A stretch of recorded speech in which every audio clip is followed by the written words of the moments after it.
Practice Listening Test for IELTS, Version 9, Test 9. Instructions. You will hear a number of different recordings and you will have to answer questions on what you hear.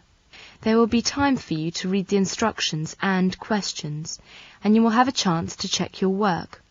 All the recordings will be played once only. The test is in 4 sections. Write all your answers in the listening question booklet. At the end of the test, you will be given 10 minutes to transfer your answers to an answer sheet. Now turn to Section 1. Section 1. You are going to hear a talk by the course director. Look at questions 1 to 9.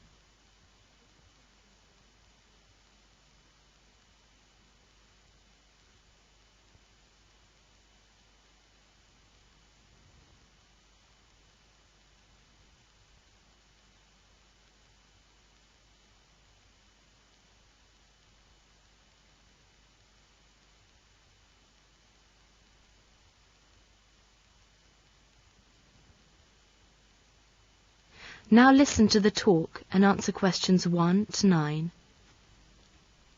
Good morning and welcome to the North East London Polytechnic. The North East London Polytechnic, which we often call is an NELP for short, is one of the 30 polytechnics in England and Wales. As you know, at a polytechnic you follow broadly similar courses of study to those at universities. Although many polytechnic courses are strongly vocational, that is, they lead directly to a career, and you may well spend a considerable slice of your time actually working on placement in industry or any other work area as a part of the course itself. Some of these courses are the so-called sandwich courses, typically 2 years, polytechnic study, 1 year in industry, and a final year back at the poly before your examinations. Another feature of polytechnic life is that there is a very large choice of courses. For example, at NELP you can study manufacturing systems management, specialising in computer-aided design, or business studies with the option of adding German to the course. The fashion, design with marketing course includes marketing as an integral part of it, and NELP runs a unique BC's modular science course, in which students choose a combination of subjects from the available options 11 in the first year alone. Entry requirements are often flexible. Many mature students find their work experience is rated by the admissions tutors as highly as if they were offered formal examination qualifications. If you want to choose your course, you may discuss with admissions tutors or NELP courses. Careers advisory, services and college career tutors are a tremendous source of up-to-date information. The NELP offers a much wider choice of courses and subjects than you may previously have considered. There is a large number of handbooks on the market, available through career offices and libraries, which are filled with information on possible areas of study. And the NELP Information Office, telephone 01 597 6698, will also be glad to help with your queries. Now look at the school map. It is the green sheet you got when you came into this lecture hall. Have you found it? Green sheet. Let's look at this map. NELP is situated in West Ham on the borders of Stratford. It has a large campus. Please find the main building. On the top left corner, where we are in now. All the lectures of the courses will be held here. The Students' Union is next to the main building. You will have to register in that building. Opposite the Students' Union, next to the parking place, you will see a tall building. That is our bookstore, where students buy the course books and some second-hand books. At bottom part of the map, you can see a group of buildings. These are the student services blocks. You will find the students' dining hall and the students' accommodation there. NELP Library is located in a modern building adjacent to the bookstore. You will get your library card after your registration with your student ID card. Look at the top right-hand corner of the map. The sports centre is located there. The gym is between the parking place and the swimming pool. Next to it, there is a recreation centre where students play chess and dance. There are 3 tennis courts next to the swimming pool. I hope the map will help you to know the campus. Thank you. That is the end of section 1. Now you will have half a minute to check your answers.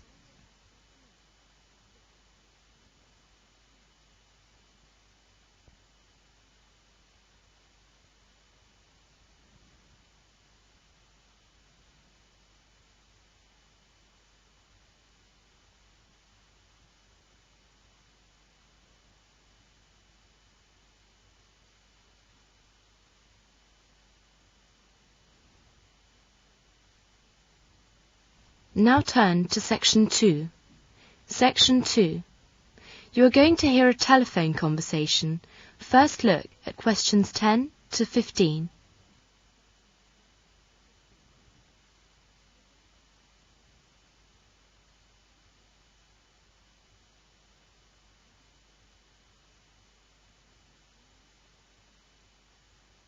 Now listen to the conversation and complete the message.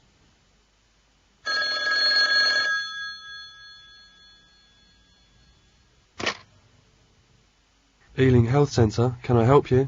Oh, good morning. I'd like to make an appointment for Mr. Dan Gosnell today or tomorrow. He needs a cholera jab. Sorry, what's the name? Could you spell the name, please? Yes, Dan, D-A-N, Gosnell, G-O-S-N-E-L-L. G-O-S-N-E-L-L. Good. Who's, Mr. Gosnell's doctor? Oh, it's Dr. Bentley. Dr. Bentley. Well, I'm afraid Dr. Bentley is not well himself. In fact, he won't be back until next week. Oh dear, well, it is rather urgent because he's got to go to India on Friday. Unexpectedly. Look, could he possibly see someone on Thursday? Well, Dr. Mail, she's got 2 appointments available. There's one at 10:20 and there's one at 2:30. Oh, sorry, what's doctor's name?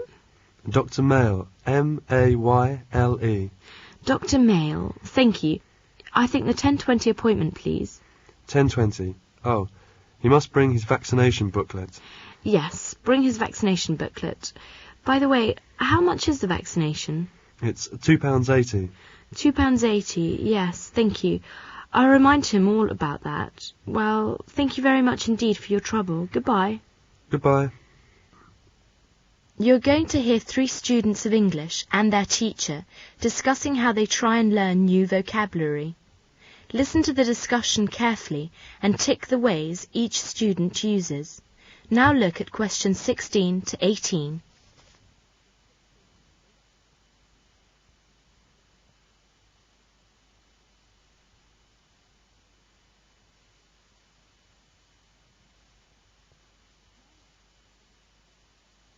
Now listen to the discussion and answer questions 16 to 18.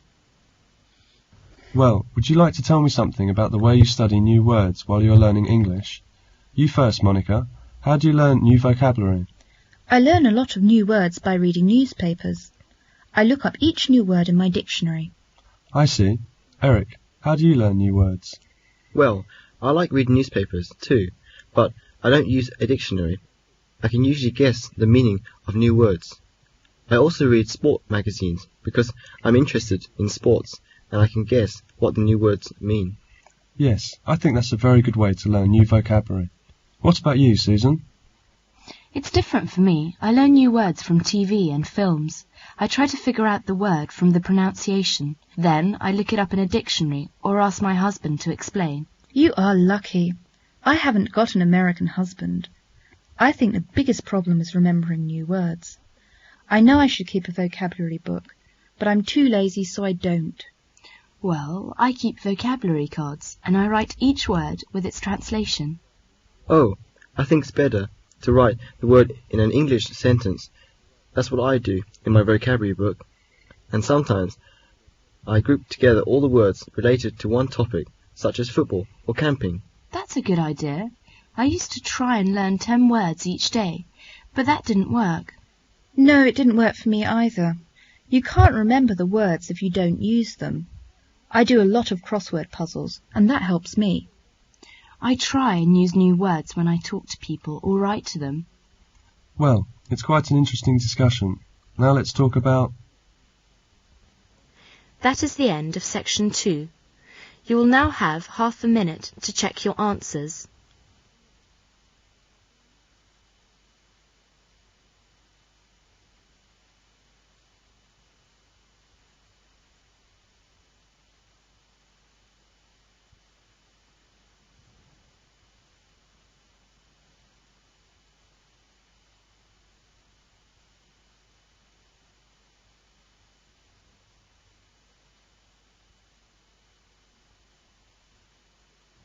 Now turn to section 3. Section 3. You are going to hear a lecture about note-taking. As you listen to the lecture, answer questions 19 to 32. Look at questions 19 to 32.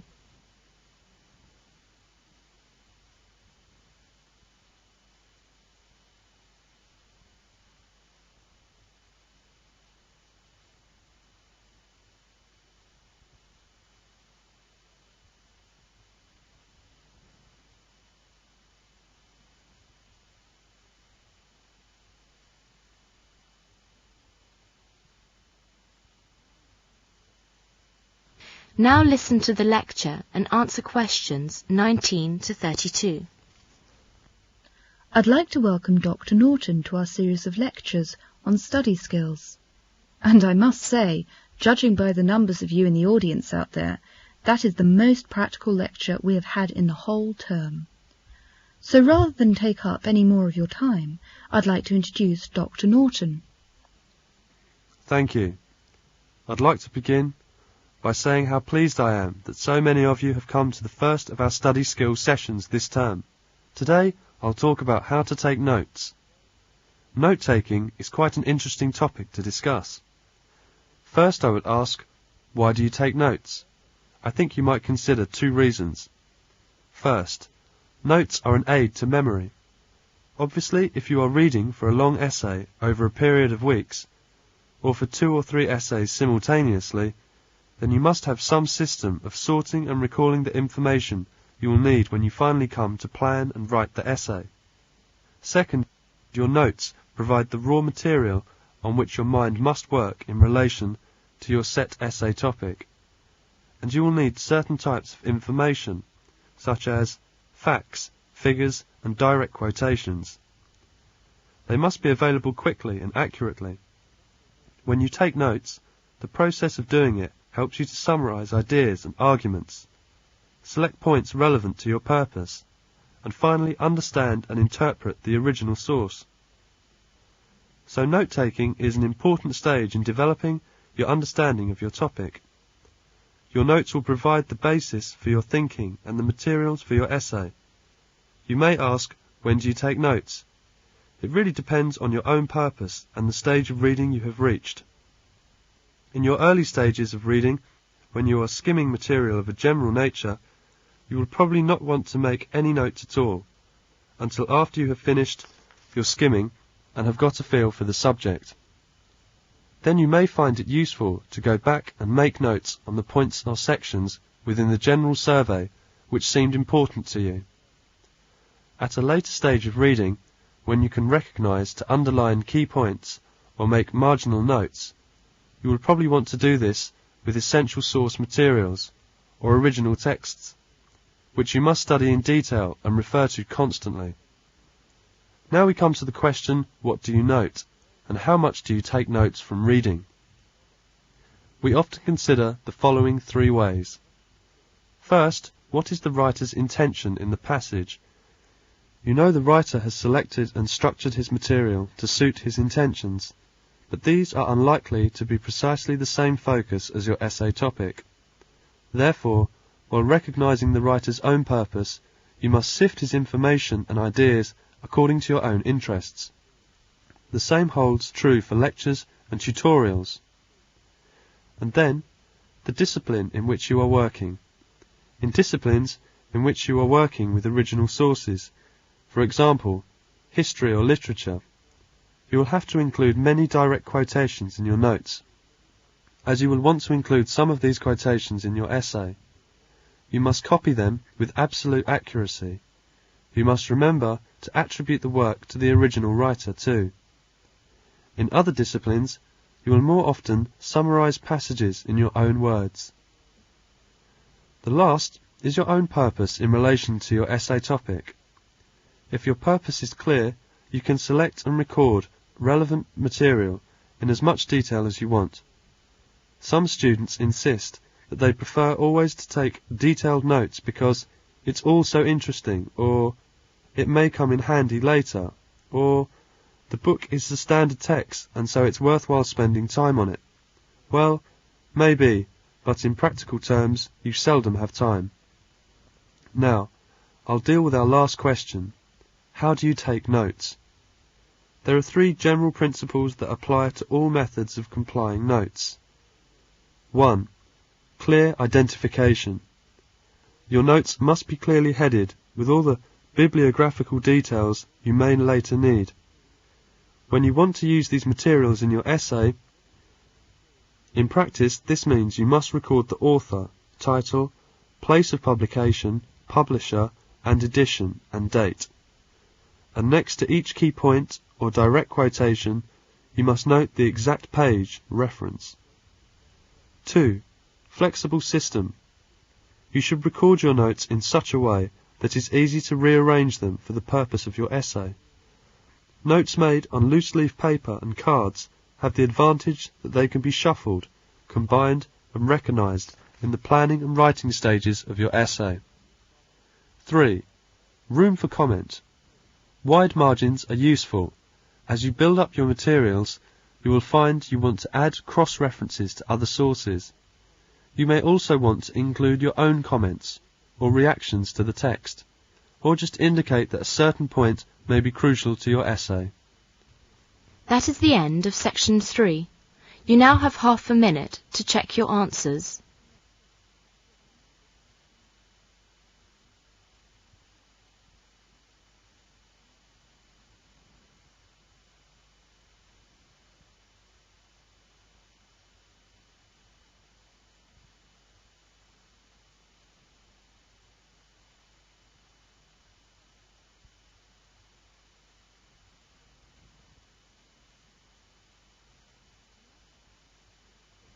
Now turn to section 4. Section 4. You are going to hear a conversation between 2 mothers. They are discussing their problems of raising children. One mum is very conservative and the other one is very liberal. Look at questions 33 to 41.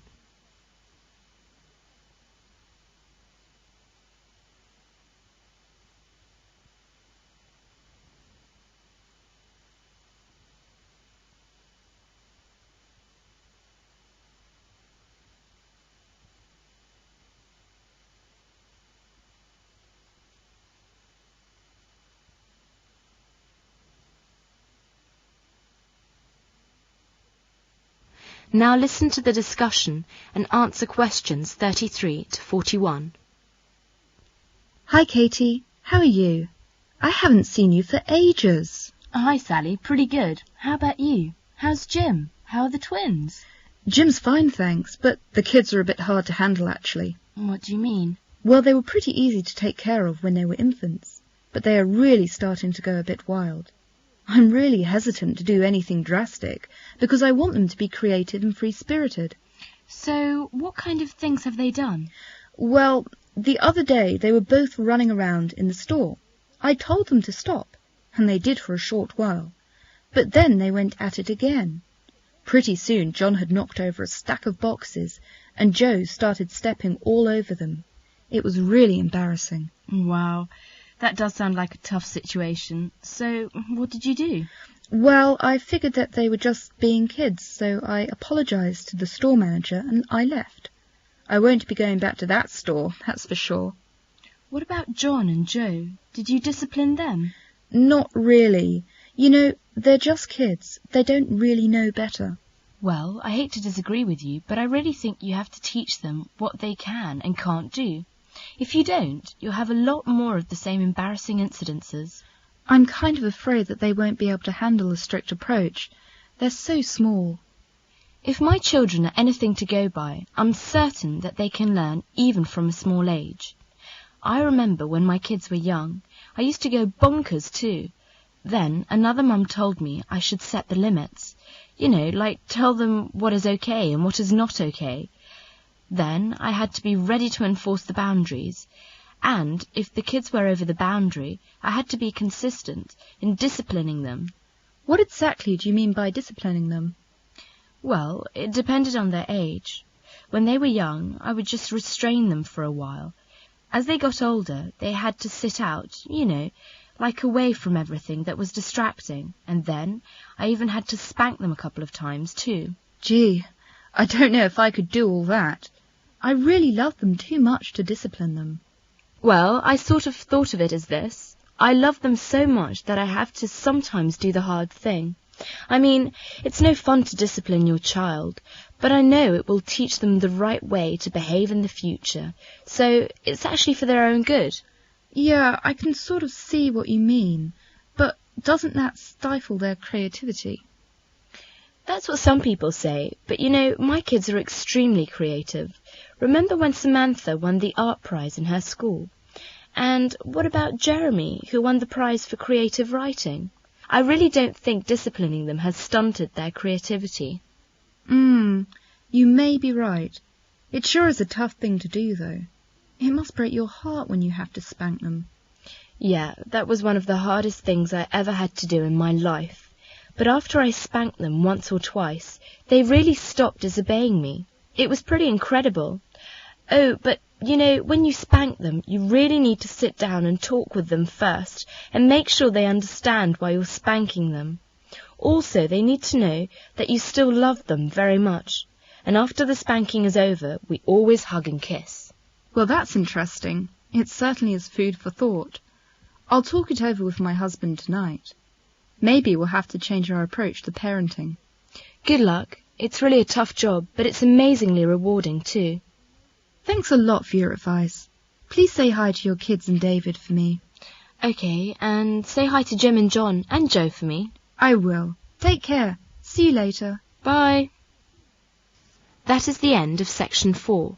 You now have half a minute to check your answers.